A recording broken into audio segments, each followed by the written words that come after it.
At the time that I saw Return to Silent Hill, it was sitting at around 9% on Rotten Tomatoes. And I need to ask and answer the question, how bad could it be? James. Welcome back, everyone. With a score of 9%, somehow Return to Silent Hill was claiming, based on critic reviews, that it was worse than Borderlands. And I saw Borderlands, and I did a review for it here on the channel. And if you've seen that review, you know I think that's definitely one of the worst video game adaptations I've ever seen. What? I'm expelling the excess lead. Oh, big bullet coming. Before I get into this, I want to know, how do you feel about video game adaptations, and what do you think makes them work or makes them flop? Let me know in the comments. So, going into this, I had an attachment to the games. I had an understanding of why I love them and what makes them work. And I had an idea of who James was in my mind. And I gotta say, the way that this movie opens with James speeding down a road in a Mustang and lighting up some green stuff, this was not what I had in my mind of James. James, the painter. So it was kind of off to a weird start. But currently, on Rotten Tomatoes, this movie is sitting at a little bit of a higher score at the time of this recording. It's at 17% critic score, and it's at 30% audience score. So, is it as bad as people are saying? Before we get into that, I do want to talk about some of the things I liked in this movie, but there are some critiques that I have, so we will be discussing that. My things that I enjoyed, however, is that I do appreciate the attention to detail to some of the mechanics and some of the monsters in the game in terms of how they're depicted. And they didn't just do this, they actually made some of these pieces. I mean, the nurses were once again played by, I believe, dancers, so their movements and everything are really well done. Some of the creature design in this is amazing.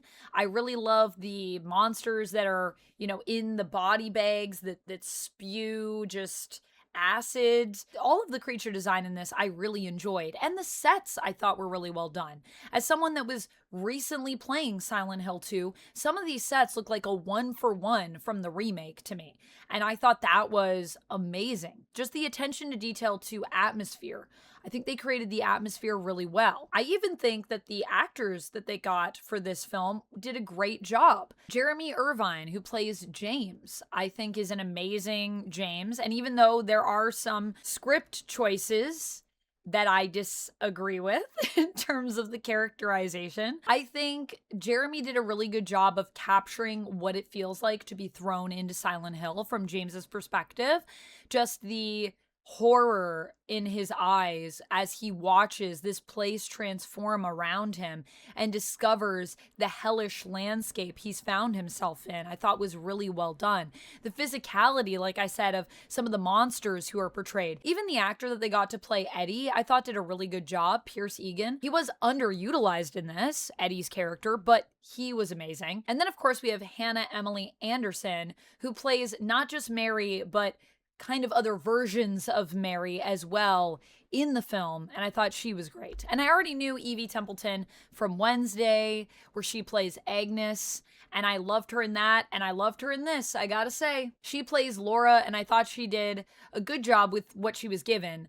However, they really do change the character of Laura quite a bit. While there are some things, like I said, that I enjoyed, and I think another element is there's some creative shots here. This is where we're going to transition to the things that I didn't like, because there's some really neat and just visually compelling shots in the film. But ultimately, I think the way that this film is cut together and most of the shots lend to it being sort of boring, sort of not super interesting. And so when the shots do happen where you're kind of thrown into James's perspective, for example, there's one where he is getting into a bar fight and he's looking at himself in the mirror, and we kind of see him through his phone, like almost, it feels like selfie style in the mirror. He's like looking at his phone, looking at himself in the mirror. And then when he gets pulled back, we get pulled back with him. I thought that that was cool and well done, but it's intercut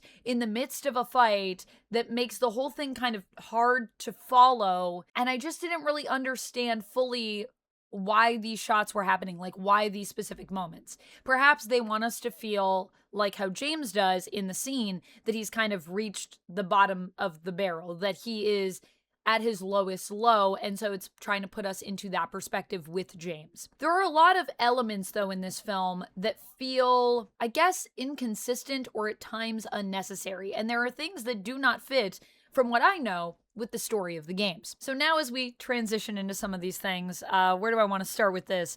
Well, I mean, we already talked about some of the shots, and, I was just talking about Laura, so let's talk about her a little bit more. Laura's character is changed in this, and I think it's because they also changed up a little bit of what's happening with Mary, and so I wonder if that's why they made these changes to Laura. When it comes to Laura, I always saw her as being a representative of a part of Mary, like perhaps she is the child version of Mary, or perhaps she is just another resident of Silent Hill who is here for whatever the reason be. A lot of people are here because they have sins in their past that they're confronting. There's a lot of shame and guilt, I feel, that brings you to Silent Hill. And I've always seen Silent Hill as a psychological kind of horror game where the monsters that we're fighting are representative of the inner demons of the characters. And what they're going up against is sort of a confrontation of these traumas and these issues that they've been trying to suppress. So for me, I feel like,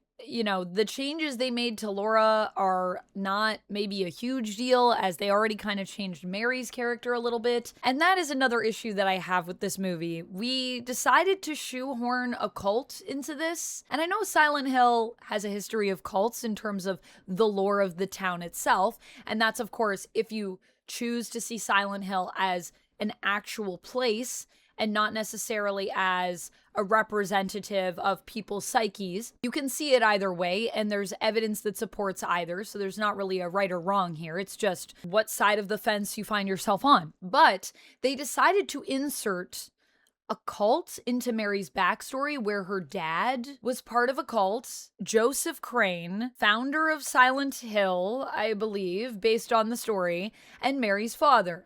As far as I know, Mary doesn't have attachment to Silent Hill's history that is quite like that.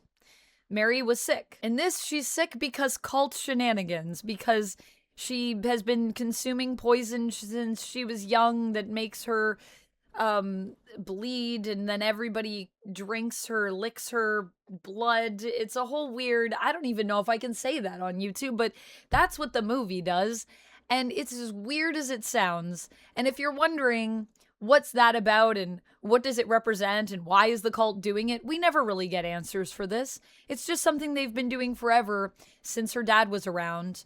And we get a weird tie-in to Angela's story, where Angela is also a part of Mary's psyche. Based on my understanding in the games, Angela really is her own character, like how Eddie is his own character. And that's another problem with this film, right? So we get Angela, we get a little bit of Angela, who is also played by the same actress. I think she did a great job playing all these kind of different, but same, I guess, characters. But it doesn't really make sense that Angela is here and has something going on, and then she's also Mary. But then what is Eddie doing here? Like, if everything's about Mary, what's Eddie's thing? I guess the good and bad news is Eddie really only appears for a couple scenes and then he's gone. We never see him again. The downside to that is that we miss out on Eddie's story, which I also think is a huge part of James kind of realizing what's really going on here, being able to put these pieces of the puzzle together. And my other issue with this adaptation is that there's really no puzzles in it. We didn't get any puzzles.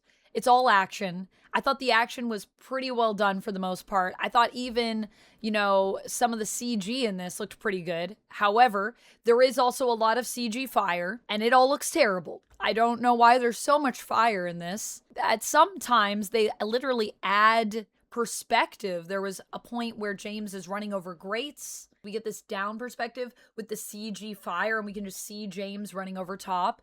I was like, why you literally added that in. You were literally like, put more CG fire in here. It looks so terrible.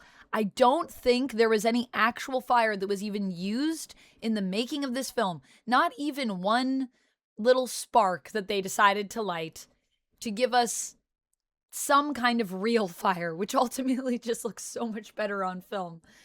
Oh my gosh. CG fire is very hard to do well, so I don't understand when you use it in abundance like this. It just seems, I don't know. Maybe there was some real fire used and it just also looked terrible, but all of the fire I thought looked pretty bad. And because it is mostly action-based, we do get a lot of cool moments with the weapons. I will say that. I liked that the attention to detail of James having his flashlight on. But the other thing is that this version of James in the film is crazy because he's doing the whole thing with a lead pipe. He's going full lead pipe mode, which is an absolutely insane way to play through the games. I guess, though, if you're in a movie where nurses are all one hit with a pipe because their heads are made of plaster and they just shatter as soon as you pop them in the head, or porcelain or whatever that is, why not use a lead pipe? But I do like that they committed to the pipe playthrough to the point that James will literally throw his pipe at stuff to take it out. He's just, all he has is this pipe in the world, and that's all he needs. Speaking of Maria, who does appear in the movie, I do like her jacket in this, but overall, it feels like a bad cosplay of Maria. I honestly think we could have found a cosplayer with a better costume than what Maria is wearing, and definitely a better wig than they gave this poor woman. What happened to Maria's hair in this? Why did they give her such a terrible wig? There's so many better wigs they could have chosen. It looks like a $10 wig or something. So the overall look of Maria needed some work, but the characterizations I thought were well done. Like I said, Hannah Emily Anderson does a good job with the characters and making them feel distinct. The voice that she does for Maria I thought was quite good, actually, and made her distinct enough from Mary. There is also a lot of stuff that happens in this script that just feels repetitive. There's a lot of times that they want to remind us that James's name is James and that he's looking for his girlfriend, Mary. He's looking for his girlfriend, Mary. I don't know if you know, but he's looking for his girlfriend, Mary. They also like to remind us of Mary's sickness. They like to remind us of James going to therapy and not being okay because of what happened to his girlfriend. I personally feel the whole therapy angle is kind of weird to be in here because if James was in therapy, why would any of this even be happening? He'd probably be in a better state, to be honest with you. And the therapist doesn't do much. They're just there as exposition to tell us James is not okay. He's not over the death of his girlfriend. He's not okay. He needs help. James, you gotta go to therapy. James, what are you doing in Silent Hill? James, have you had a glass of water? So there's a lot that's messy in terms of story plot points, as well as some of the way that the script is written. Something I would like to say, though, is that the dialogue in Silent Hill is super weird. So I think they nailed that eerie sense of dialogue, but maybe sometimes a little too well. And maybe sometimes they also let that carry forward into scenes where I don't think the dialogue should have been quite so awkward or verbatim. What's disappointing about the movie is that there's a lot of cool elements here, and I don't think it's as bad as Borderlands because there's so much attention to detail for the set and the creature design and parts of the story. But the problem is that ultimately Return to Silent Hill feels very surface level. We don't get a lot of the depth, the psychological depth of the game. And I would say to you, if you're a fan of Silent Hill 2, there's going to be some things in here that you're going to enjoy to see just how they adapted that to the screen and how they did that, you know, for live action. It looks really cool. But there is some other elements of this that you're going to probably be disappointed in terms of how they altered the story and just how surface level the explanations are and the exploration is to some of these characters, especially James. Even though I think the actor did a great job, but there's just not as much as I would like in exploring the character's psyche in the script. It's like this movie thinks their audience is completely dumb, and if they don't say things at least 3 times and start off with a full explanation of everything, we won't understand what we're watching. And that is one of the worst cinema sins for me, when a movie does not trust its own audience's intelligence and undermines it. That's all I have for this one. I hope you enjoyed this review. Let me know your thoughts on Silent Hill in general as a franchise, and if there are any other games from the Silent Hill franchise that you'd like to see adapted. And who would you like to see adapt them if you could pick, any director? I think that would be interesting. Man, it would be crazy, but could you imagine if Christopher Nolan did Silent Hill? I don't think my mind is ready for that, but that would probably be so trippy. That's all I have for this one. I'll see you in the next one, and until next time, friends, stay nerdy. Bye! And if you like when I talk about video games, you need to hear about this.